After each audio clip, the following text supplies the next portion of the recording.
அகிலம் நியூஸ் நேயர்களுக்கு வணக்கம். இன்றைய பிரதான செய்திகள். முதலில் தலைப்புச் செய்திகள். மீண்டும் வேலை நிறுத்தத்தில் குதிக்கும் சுகாதார ஊழியர்கள். ஜனாதிபதியின் பாதுகாப்பு வாகனத்தில் வெடிபொருள், 2 கைது. தேசப்பந்துவை மறைத்து வைத்த டிரானலஸ். அதிரடியாக கைது செய்யப்பட்ட இராணுவ மேஜர். யாழிலிருந்து மீன்பிடிக்க சென்ற 2 மாயம், தொடரும் தேடுதல் பணிகள்.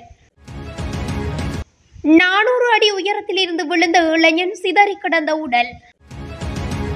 இலங்கைக்கு வந்து குவியும் சுற்றுலா பயணிகள். நாட்டின் பல பகுதிகளில் இரவு வேளையில் இடியுடன் கூடிய மழை, விடுக்கப்பட்ட எச்சரிக்கை.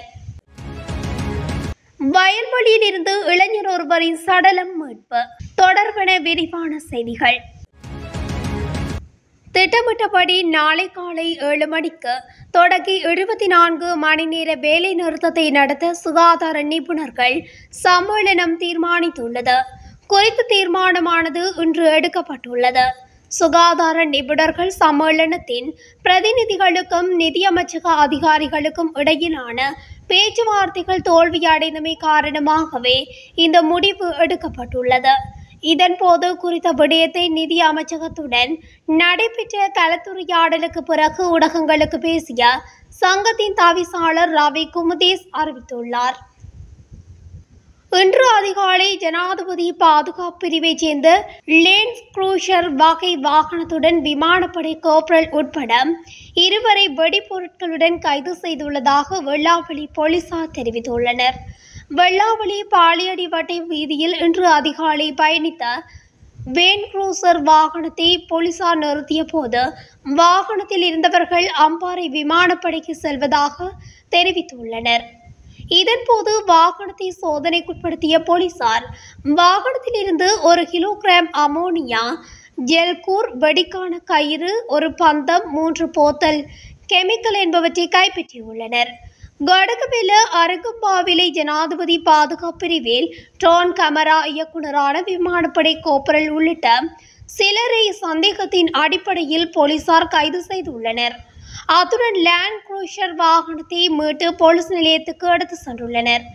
இதில் கைது செய்யப்பட்டவர்கள் புதையல் தோண்டும் நோக்கத்துடன் இந்த பகுதிக்கு வந்துள்ளதாக ஆரம்பகட்ட விசாரணையில் தெரிய வந்துள்ளதுடன் கைது செய்யப்பட்டவர்களை நீதிமன்றத்தில் ஆஜர்படுத்த நடவடிக்கை எடுக்கப்பட்டு வருகின்றன. வெள்ளாவளி போலீசார் மேலதிக விசாரணைகளை இது தொடர்பில் மேற்கொண்டு வருகின்றனர்.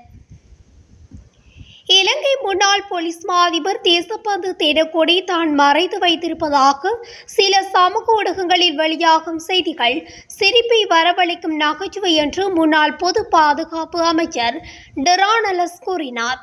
நாட்டை சிரிக்க வைக்கும் இதுபோன்ற நபர்கள் இதுபோன்ற பிரச்சாரங்களை செய்து தன்னை பற்றி தவறான எண்ணங்களை பரப்பி சமூகத்தை தவறாக வழிநடத்துகிறார்கள் என்றும் டிரானலஸ் கூறினார். மக்கள் இதுபோன்ற தவறான பிரச்சாரங்களால் ஏமாற வேண்டாம் என்று அவர் கேட்டுக்கொண்டார். தேசப்பந்து தென்னக்கொடி டிரானலஸ் மறைத்து வைத்திருப்பதாக சமூக வலைதளங்களில் வெளியாகும் செய்திகள் தொடர்பில் கூறுகையிலே டிரானலஸ் மேற்கண்டவாறு தெரிவித்தார். நபர் ஒருவரை தாக்கி காயப்படுத்திய சம்பவம் தொடர்பில் இராணுவ மேஜர் ஒருவர் கைது செய்யப்பட்டுள்ளதாக பாணதுறை தெற்கு காவல்துறையினர் தெரிவித்துள்ளனர். இவ்வாறு கைது செய்யப்பட்டவர் கொஸ்கமர் இராணுவ முகாமில் பணியாற்றும் மேஜர் ஒருவர் என காவல்துறையினர் குறிப்பிட்டுள்ளனர். சந்தேக நபரான மேஜர் பாணதுறையின் வலான பகுதியில் ஒரு விருந்தில் கலந்து கொண்டு வீட்டிற்கு திரும்ப தயாராகி கொண்டிருந்த போது மற்றொரு குழுவிற்கு இடையே ஏற்பட்ட வாய் தர்க்கத்தின் காரணமாக இந்த தாக்குதல் நடத்தப்பட்டுள்ளதாக கூறப்படுகிறது. சம்பவத்தின் பொழுது மேஜரின் மனைவி உட்பட 2 காயமடைந்து பாணதுறை ஆதார மருத்துவமனையில் சிகிச்சை பெற்று வருவதாகவும் தெரிய வந்துள்ளது. இந்த நிலையில் சம்பவம் தொடர்பில் பாணதுறை காவல்துறை தலைமையகத்தின் தலைமையில் குற்றப்பிரிவு அதிகாரிகள் விசாரணைகளை மேற்கொண்டு வருகின்றனர்.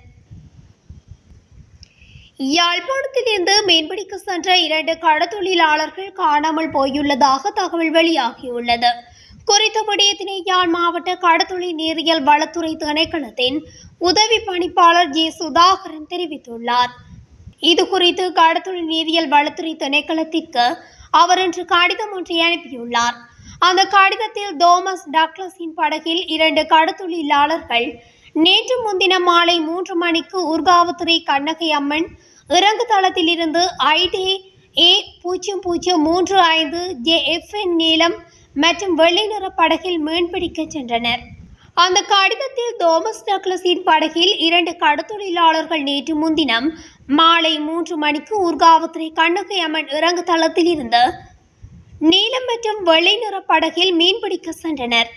ஆனால் குறித்த இருவரில் யாரும் இன்னும் கடற்கரைக்கு திரும்பவில்லை என குறிப்பிடப்பட்டுள்ளது. இந்த நிலையில் 46 வயதான விமலேந்திரன் ஞானராஜ் மற்றும் 54 வயதான லிகோரி பூலோகதாசன் ஆகிய இருவருமே இவ்வாறு காணாமல் போயுள்ளனர்.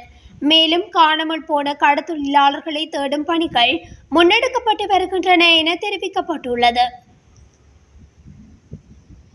மாத்தளை கடவத்து அருகே உள்ள நீர்வீழ்ச்சி சுமார் 400 அடி உயரத்தில் இருந்து விழுந்து இளைஞர் ஒருவர் உயிரிழந்துள்ளார்.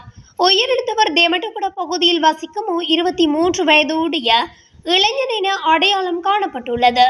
குறித்த இளைஞன் கடந்த 15ஆம் தேதி இரவு சலகம தோட்டத்தின் கிவுலங்கள பகுதியில் 4 இளைஞர்களுடன் தங்கியிருந்துள்ளார்.